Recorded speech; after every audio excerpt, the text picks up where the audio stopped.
र हेर्नुहोस् गाइज हामी माछा मार्न आएको बल्छीबाट कोरियाको समुद्रमा भन्न मिल्दैन ताल नभनौँ अब कोरियाको तालमा सर्लक्क लगाएर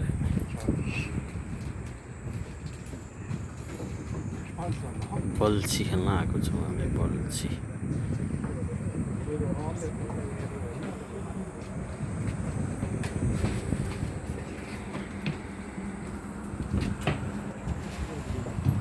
सर्लक्क